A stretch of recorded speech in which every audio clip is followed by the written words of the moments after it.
Hello friend, आप सबका स्वागत है आपके अपने यूट्यूब चैनल एग्ज़ाम वॉरियर्स में। दोस्तों, आज मैं आप लोगों के लिए एक बहुत ही महत्वपूर्ण और लाजवाब टॉपिक लेकर के आया हूं, जो कि आप लोग जैसे देख ही रहे होंगे। ये टॉपिक है आपको भारतीय राज्य व्यवस्था, भारतीय संविधान का एक महत्वपूर्ण टॉपिक है, राज्य के नीति निर्देशक तत्व। ये सब ऐसे टॉपिक हैं जो किसी भी प्रतियोगी परीक्षा में आपको यहाँ से प्रश्न देखने को मिलते ही मिलते हैं। चाहे आप बात कर लें फंडामेंटल राइट की, मौलिक अधिकार की, आप बात कर लें राज्य के नीति निर्देशक तत्व की, आप बात कर लें संघ की जो राष्ट्रपति से संबंधित है। ये सब ऐसे टॉपिक हैं जो लाजवाब टॉपिक हैं, यहाँ से प्रश्न हमेशा बनते ही बनते हैं किसी भी एग्जाम में।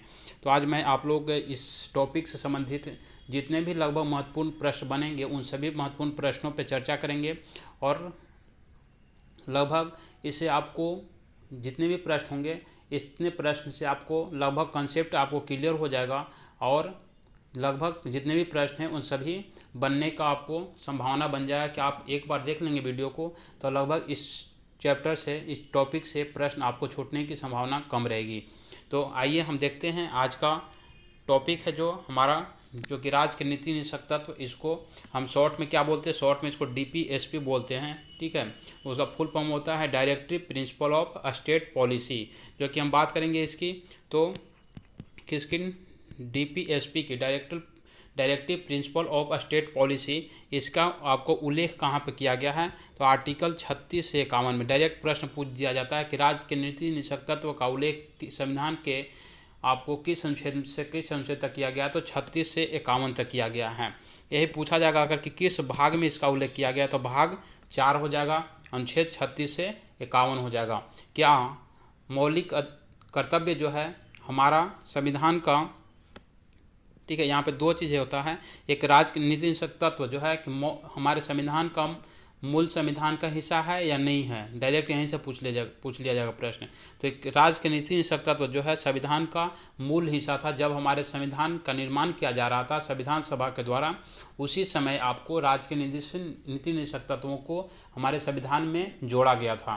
लेकिन यह मौलिक अधिकार से थोड़ा उल्टा है। मौलिक अधिकार हमको स्वतः प्राप्त हो जाता है, लेकिन मौलिक कर्तव्य जो है स्वतः नहीं प्राप्त होता है। राज्यों का अधिकार दिया गया था कि राज्य जब अपनी सुविधा अनुसार इसको क्या कर सके, अपनी जनता को, अपने लोगों को इसको प्रोवाइड करा सके, उसकी सुविधा दे सके। तो यह किसी भी जो है क्या है, जिसको पूछा जाता है वाद योग है कि नहीं, इसको लेकर के सुप्रीम कोर्ट, हाई कोर्ट जा सकते हैं कि नहीं, तो आप नहीं जा सकते हैं, क्योंकि राज्य का ऊपर डिपेंड करता है कि राज्य अगर सक्षम है इस नीति निदेशक तत्वों को आपको देने के लिए, इसमें जो जो बातें की गई है वो आपको दे सकती है, अन्यथा वो सक्षम नहीं है तो वो नहीं भी दे सकती है। तो ये जो है आपको बेसिक चीज़ था। ये किस देश के संविधान से लिया गया है, ठीक है, इसका उल्लेख कहाँ था, तो ये सभी हमारा क्वेश्चन में है, प्रश्न के माध्यमों से हम जो है इसको करेंगे। तो आइए देखेंगे प्रश्नों को। पहला प्रश्न क्या है, और थोड़ा जूम कर देते हैं ताकि आप लोगों को और आसानी हो देखने में। राज्य के नीति निदेशक सिद्धांत किस देश के संविधान से लिया गया है, पहला प्रश्न यहीं से बनता है। नीति निदेशक सिद्धांत किस देश के संविधान से हमारे देश में लिया गया, बल्कि कहना अच्छा नहीं होगा, हमारे देश में जो प्रेरित है, हमारा संविधान जो किस देश के संविधान से प्रेरित है, जो कि नीति निदेशक सिद्धांत है, वो यहाँ पे हम देखेंगे वो किस देश के संविधान से है। तो आप सब लोग पढ़े होंगे कि यह जो है आयरलैंड के संविधान से है। ठीक है, आयरलैंड कहते हैं तो आयरिश संविधान, ठीक है, आयरिश, ठीक है, उसी को आयरलैंड के नाम से जाना जाता है। ठीक है, जिसका उल्लेख हम बात किए 36 से 51 आर्टिकल में किया गया है, भाग 4 में किया गया है। आयरलैंड की बात करें तो आयरलैंड के संविधान से हमारे संविधान में और कई सारी जो है महत्वपूर्ण बातें ली गई हैं, उसको भी हम यहाँ पे देख लेंगे। ठीक है, तो एक हो गया आपको नीति निदेशक तत्व, एक हो जाता है आपको राष्ट्रपति की निर्वाचन पद्धति। ठीक है, प्रश्न पूछा जाता है कि राष्ट्रपति की निर्वाचन पद्धति जो है, किस पद्धति के अनुसार इनका निर्वाचन किया जाता है हमारे प्रेसिडेंट का, वो किस देश के संविधान से जो प्रेरित है, तो आपको आयरलैंड के संविधान से प्रेरित है। साथ साथ एक और यहाँ से प्रश्न पूछा जाता है कि राज्यसभा के सदस्यों का मनोनयन, हम राज्यसभा में सदस्यों का मनोनयन राष्ट्रपति कितने सदस्यों करते हैं, तो राज्यसभा में 12 सदस्यों को मनोनयन करते हैं। तो वो 12 सदस्यों का मनोनयन किस आधार पर किया जाता है, ये भी आपको आयरलैंड के संविधान से लिया गया है। यहाँ पे दो प्रश्न बनते हैं, एक आपको राज्यसभा में सदस्यों का मनोनयन, एक राज्यसभा में सदस्यों का निर्वाचन। ठीक है, दोनों दो प्रश्न हैं। और पिछले साल जो है 2446 जो दरोगा की मेंस परीक्षा हुई थी उसमें यहाँ से एक प्रश्न पूछा गया था कि राज्यसभा में सदस्यों का जो है आपको राज्यसभा के सदस्यों का निर्वाचन जो किया जाता है किस देश के संविधान से लिया गया है, तो वो दक्षिण अफ्रीका से लिया गया है। लेकिन मनोनयन की बात किया जाएगा राज्यसभा के सदस्यों का, तो लिया गया है कहाँ से, आयरलैंड के संविधान से लिया गया है। ठीक है, ये दोनों बात जो है क्लियर हो गया होगा। अगला क्वेश्चन को चलेंगे। भारत के संविधान का कौन सा भाग कल्याणकारी राज्य के आदर्श की घोषणा करता है? क्या पूछा जा रहा है यहाँ पे, भाग पूछा जा रहा है। आप सब लोग जानते हैं कि भारतीय संविधान में जो कल्याणकारी आदर्श की घोषणा कौन करता है, तो राज्य के नीति निर्देशक तत्व करता है। लेकिन इतना जानने से क्या प्रश्न बन जाएगा? ये नहीं बनेगा। आपको यहाँ पूछा जा रहा है, भाग पूछा जा रहा है। अगर आपको आर्टिकल भी याद है 36 से 51, तो ये भी काम यहाँ पे नहीं करेगा, आपको भाग भी याद करना होगा। तो भाग किस भाग में किया गया है, तो आपको किया गया है, पूछा जाए भाग कौन सा भाग कल्याणकारी रूप में जो है आपको करता है, यह भाग है राज्य के नीति निर्देशक तत्व। अगर भाग की बात करें तो भाग 4 में आ जाएगा। ठीक है, उद्देशिका की बात करें तो ये इसका उल्लेख जो आपको उद्देशिका को क्या बोलते हैं हम लोग, प्रस्तावना बोलते हैं। मूल अधिकार हमारे जो है कहाँ से कहाँ तक है, 12 से 35 आर्टिकल में है। इसका भाग की बात करेंगे तो फंडामेंटल राइट का उल्लेख हमारे संविधान के भाग 3 में किया गया है, जो कि किस देश से प्रेरित है, USA यानी कि यूनाइटेड स्टेट ऑफ अमेरिका से हमारे संविधान में लिया गया है। आगे प्रश्न देखेंगे, राज्य के नीति निषेधक सिद्धांतों को भारतीय संविधान में शामिल किए जाने का उद्देश्य क्या है? हमारे देश में जो है मौलिक अधिकार भी है, मौलिक कर्तव्य भी है, ठीक है, नीति निषेधक तत्व भी है।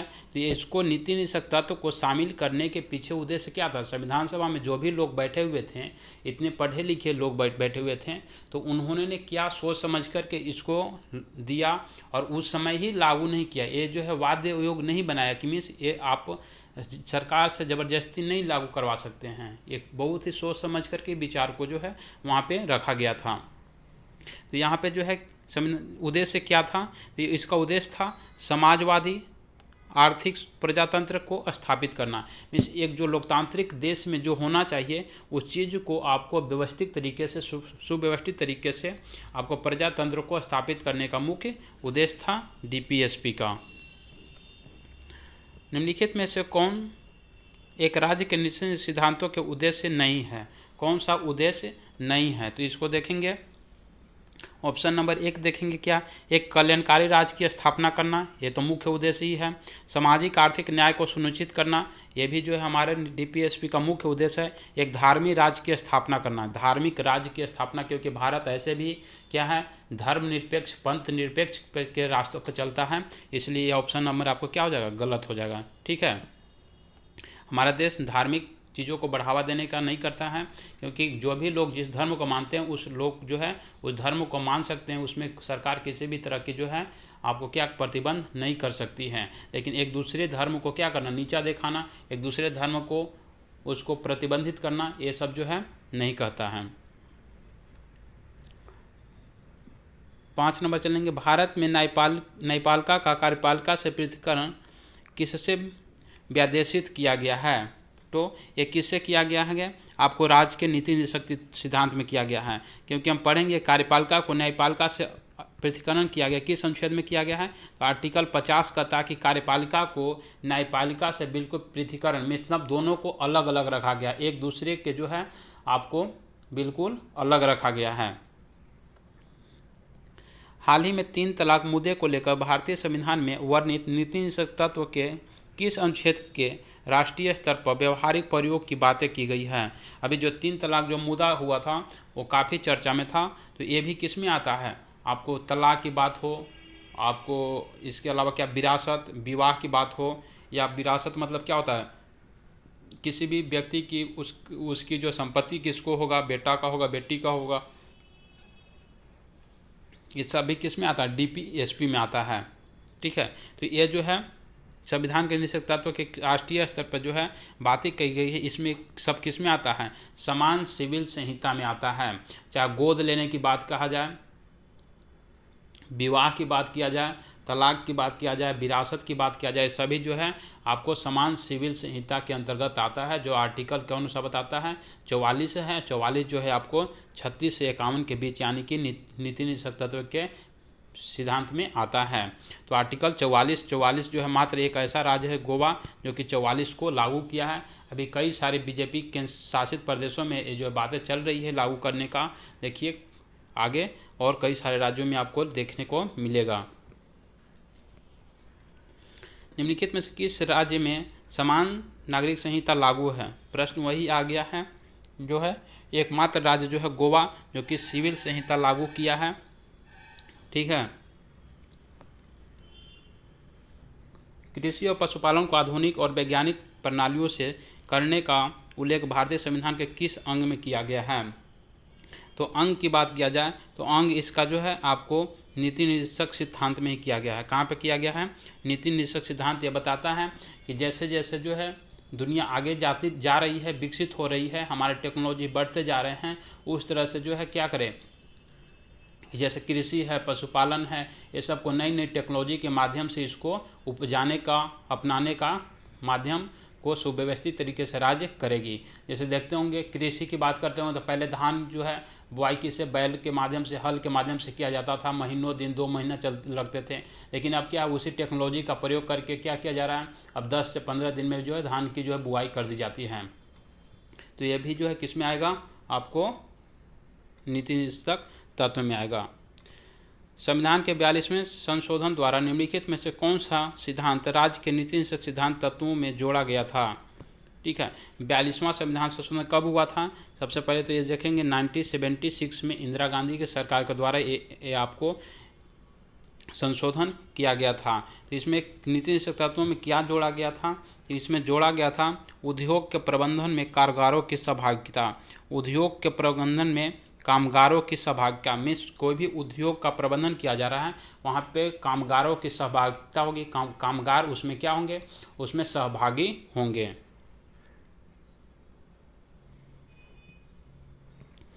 भारतीय संविधान में राज्य के नीति निषेध सिद्धांत को किस मुख्य कारण से सम्मिलित किया गया है? फिर वही बात है कि इसको लागू करने का मुख्य कारण क्या था? तो इसको जो है क्या था, कल्याणकारी राज्य की स्थापना करना। निम्न में से किस अनुच्छेद में नीति निषेध तत्वों का वर्णन किया गया है? तो मैंने बार बार पहले ही चर्चा किया है कि इसका उल्लेख कहाँ से किया गया, 36 से 51 तक किया गया है। निम्न में से कौन से अनुच्छेद के अंतर्गत कुटीर उद्योगों के विकास एवं कामगारों को निर्वाह मजदूरी संबंधित तथ्य दिया गया है? मीन्स कुटीर उद्योग के तहत विकास कर्मचारियों को निर्वाह मजदूरी संबंधित तथ्यों की बात कहा गया है। ये किस अनुच्छेद में कहा गया है? तो ये कहा गया आपको आर्टिकल 43 में कहा गया है। राज्य के नीति सिद्धांत के निम्नलिखित अनुच्छेदों में से कौन सा अंतर्राष्ट्रीय शांति और सुरक्षा की बात करता है? तो अंतर्राष्ट्रीय शांति और सुरक्षा की बात आर्टिकल 51 के तहत कहा गया है कि राज्य अपने पड़ोसी, ठीक है, जैसे कई राज्य होते हैं जो कि राज्यों की सीमा अंतर्राष्ट्रीय सीमा से लगी हुई रहती है। जैसे बिहार की बात करें तो बिहार की सीमा किसके साथ लगा हुआ है, नेपाल के साथ लगा हुआ है। तो अब राज्य कोई वैसी कार्य न करे जो कि अंतर्राष्ट्रीय स्तर पे जो है क्या हो, भारत की छवि खराब हो या उसका रिश्ता खराब हो। तो राज्यों का यह कर्तव्य है कि वो क्या करे, अंतर्राष्ट्रीय सीमा, अंतर्राष्ट्रीय स्तर पर शांति और सुरक्षा बनाए रखें। आर्टिकल ये कहा गया है 51 में। किस संशोधन द्वारा नीति निषेध तत्वों को मूल अधिकार के अनुच्छेद 14, 19, 31 पर वरीयता दी गई है? यह जो है किस आधार पर दिया गया है इसको? तो ये आपको दिया गया है 42 यानी 42वां संविधान संशोधन 1976 के द्वारा दिया गया है। ठीक है, कब? 1976 के द्वारा दिया गया है। 1976 की बात करें तो ये बहुत ही, इसको मिनी संविधान संशोधन, मिनी संविधान भी बोला जाता है। 42वां संविधान संशोधन को मिनी संविधान मिस, इसमें इतना जो ज़्यादा जो संशोधन हुआ था, यह संशोधन जो है आपको किस समिति के आधार पर हुआ था? तो स्वर्ण सिंह समिति के आधार पर हुआ था। इसी जो है स्वर्ण सिंह समिति ने जो है 1976 में 10 अलग जो है मौलिक कर्तव्य जो है, इन लोगों ने 8 ही जो है कर्तव्यों को जोड़ने का सुझाव दिया था, लेकिन जो है सुझाव को जो है और उसमें संशोधित किया गया। और 10 मौलिक कर्तव्यों को भी कब जोड़ा गया? 42वां संविधान संशोधन 1976 में संविधान संशोधन था, और वो सवर्ण सी समिति की सिफारिश पर ही जोड़ा गया था। पूछा जाता है कि मौलिक कर्तव्य आपको मूल संविधान का हिस्सा था कि नहीं था? तो नहीं था, क्योंकि वो पहली बार 1976 में मूल कर्तव्य को जोड़ा ही गया। और ये अभी टोटल मूल कर्तव्य कितने हैं? 11 हैं, जो कि 11वां आपको 86वां संविधान संशोधन के द्वारा जोड़ा गया था। किस संविधान संशोधन अधिनियम द्वारा अनुच्छेद 43 ख में सहकारी समितियां जोड़ा गया है? बहुत ही इंपॉर्टेंट प्रश्न है। आपको 43 ख में जो है आपको सहकारी समिति, सहकारी, अभी देखते होंगे भारत सरकार ने एक सहकारिता मंत्रालय का भी अलग गठन किया है, जिसके मंत्री कौन है? अभी गृह मंत्री अमित शाह ही हैं उसके मंत्री। तो सहकारिता मंत्रालय का भी जो ये इतना बड़ा जो है आपका क्षेत्र है, इतना व्यापक क्षेत्र है कि इसके लिए एक अलग मंत्रालय का ही गठन किया गया है। तो इसमें जितने भी पशुपालन, जैसे कृषि, डेयरी की बात करते हैं, जैसे सुधा जो दूध का जो है पाचुराइजेशन करके बेचती है, वहाँ से बहुत सारे प्रोडक्ट वहाँ से बिकते हैं, बनते हैं दूध का, ठीक है। अमूल हो गया, ये सब क्या है? ये सभी जो है सहकारी समितियाँ हैं, ठीक है। ये किसी एक व्यक्ति का जो है क्या, एक व्यक्ति का जो है कंपनी नहीं है, ये सब सहकारी समिति के रूप में कार्य करती हैं, चाहे सुधा हो, अमूल हो या अन्य इस तरह की जो है कंपनी है, वो सभी सहकारी कंपनी के रूप में काम करती हैं। तो इसका जो कब किया गया था? तो अभी को 97वां संविधान संशोधन के तहत 2011 में किया गया था। निम्न में से कौन सा नीति निषेधक तत्वों में शामिल नहीं है? इसको ऑप्शन के अनुसार देखेंगे कौन कौन से नीति निषेधक तत्व है जो कि इसमें शामिल नहीं है। अंतर्राष्ट्रीय शांति और सुरक्षा की बात कहाँ करता है? 51 में करता है। मद्य निषेध, मद्य निषेध की बात कहाँ किया गया है? आर्टिकल 747 में। इसी आर्टिकल 47 के तहत कहा क्या किया गया? बिहार में आपको मद्य निषेध यानी कि दारू, शराब, ये सभी चीज़ों को बंद किया गया है। राष्ट्रीय महत्व के स्मारकों, स्थानों और वस्तुओं का संरक्षण किस आर्टिकल में है? 49 में है। आर्टिकल 6 देखिए, कम से कम जो आप आर्टिकल 1 से लेकर के जो है आप 100 तक आपको आर्टिकल जो है, जितने भी महत्वपूर्ण आर्टिकल हैं, सब महत्वपूर्ण आर्टिकल नहीं, सब आपको याद होना चाहिए। खास करके मौलिक अधिकार, नीति निषेधक तत्व, ये सभी तो आपको याद होना ही चाहिए, ठीक है। तो अंतर्राष्ट्रीय शांति और सुरक्षा 51, मद्य निषेध की बात किया गया 47, और अंतर्राष्ट्रीय स्तर के स्मारकों का संरक्षण किया गया है 49 में, ठीक है। संविधान, राष्ट्रीय ध्वज और राष्ट्रीय गान का आदर के लिए संबंधित उत्पद, ये आपको नहीं है, ठीक है, ये गलत है, ऑप्शन नंबर 4। 17 के देखेंगे, निम्न में से कौन सा मिलान गलत है? गलत का पहचान करने। आर्टिकल 40 क्या कहता है? ग्राम पंचायतों का संगठन या जो है गठन करना, सही है। कुटीर उद्योगों का विकास आर्टिकल 43 में है, पढ़े हम लोग। समान सिविल संहिता जो कि 44, जो कि एकमात्र राज्य गोवा में लागू है, और 48 में कृषि एवं पशु पालन है। तो ये आपको सभी सही है, इसलिए उपयुक्त में से एक से अधिक यहाँ पे सही हो जाएगा। भारतीय संविधान के अंतर्गत कल्याणकारी राज्य की अवधारणा निम्न से किस अनुच्छेद में वर्णित किया गया है? तो कल्याणकारी राज्य की अवधारणा जो है कहाँ पे उल्लेखित किया गया है? तो आपको 46 में किया गया है, 46 अनुच्छेद में किया गया है। संविधान के किस अनुच्छेद में न्यायपालिका का कार्यपालिका से पृथक्करण किया गया है? कार्यपालिका का न्यायपालिका से पृथक्करण किया गया कहाँ पे? आर्टिकल 50 में किया गया है। काम करने के अधिकार को राज्य के नीति निषेधक तत्वों में से किस अनुच्छेद के अंतर्गत रखा गया है? क्या है? काम करने का अधिकार, ये जो है किस अनुच्छेद में रखा गया है? इस अनुच्छेद में रखा गया है, आपको 41 में रखा गया है। नीति निषेधक तत्व उस चेक के समान है जिसका भुगतान बैंक की इच्छा पर छोड़ दिया गया है। यह कथन किसका था? यह कथन बहुत ही फेमस है, यह कथन आपको परीक्षा में पूछे भी जाते हैं। तो यह कथन था आपको केटी शाह का। इसका मतलब समझ लीजिए क्या करा कि नीति निषेधक तत्व उस चेक के समान है। जैसे आप जाते होंगे बैंकों में, तो क्या आप एक चेक लेकर के जाते हैं, आपको जब मर्जी होता है, महीना में, 2 महीना में, डेली आपको ज़रूरत पड़ जाए, जैसे ही अचानक आपको 10,000 रुपये की ज़रूरत पड़ गया, आपका पैसा बैंक में रखा हुआ है, आप चेक लेके जाते हैं, चेक काट के देते हैं, वहाँ पे क्या होता है, पैसा आपको मिल जाता है। तो उसी तरह से केटी शाह ने बोला कि नीति निषेधक तत्व क्या है? एक चेक के समान है। राज्य सरकार जब चाहेगी तब उसको भुना सकती है, जब चाहेगी तब उसको क्या करेगी, जनता पे लागू कर सकती है, जनता को दे सकती है। इसका कहने का मतलब ये था। राज्य के नीति निषेधक तत्वों के उद्देश्यों के संबंध में निम्न में से कौन सा कथन सत्य है? ठीक है, कौन सा कथन सत्य है उसके बारे में हमको देखना है। लोगों का कल्याण, सामाजिक, आर्थिक और राजनीतिक न्याय, ये सब जो है नीति निषेध तत्व का मुख्य उद्देश्य ही था। जीवन स्तर ऊंचा उठाना, यानी पोषाहार की व्यवस्था भी करना था। अंतर्राष्ट्रीय शांति और सुरक्षा, अंतर्राष्ट्रीय शांति को बढ़ावा देना, ठीक है। ये भी आर्टिकल कितना था, आर्टिकल 51 में था। तो ऑप्शन नंबर 1, 2 और 3 सभी सही हैं। राष्ट्रीय महत्व के स्मारकों, स्थानों और वस्तुओं का संरक्षण करना नीति निषेध तत्व के निम्न में से किस अनुच्छेद के अंतर्गत आता है। तो ये हम लोग जो है पिछले प्रश्न में भी देखें कि अंतर्राष्ट्रीय स्तर के स्मारकों का संरक्षण करना किसका उद्देश्य है, तो आपको राज्य सरकार का उद्देश्य है। और ये किस अनुच्छेद में आता है, तो 49 में आता है। राज्य के नीति निषेध तत्वों की नीतियों में निम्न से कौन शामिल नहीं है, ठीक है। इनमें से कौन शामिल नहीं है, देखेंगे। ग्राम पंचायतों का गठन करना, ये सही है, आर्टिकल 40 के तहत किया जाता है। कुटीर उद्योग को बढ़ावा देना, आर्टिकल 43 में है। समान सिविल संहिता आर्टिकल 44 में है। मद निषेध की बात करता है, 47 में है। पशुओं को मारने पर रोक कहाँ पे है, 48 में। जो आपको पशुओं को, गौ हत्या को प्रतिबंध किया गया, मीन्स गौ हत्या को आप नहीं कर सकते, आर्टिकल 48 के तहत। तो ऑप्शन नंबर आपको इसमें सभी सही है, इसलिए अब क्या हो जाएगा, 24 का ऑप्शन हो जाएगा 5 नंबर। निम्नलिखित में से कौन सा राज्य की नीति के निर्देशक तत्व में निहित है, कौन सा जो है इसमें सम्मिलित है, उसके बारे में देखना है। अपराध के लिए दोष सिद्धि, ये सब तो मौलिक अधिकार में आता है। प्राण, दैहिक स्वतंत्रता आर्टिकल 21 आता है।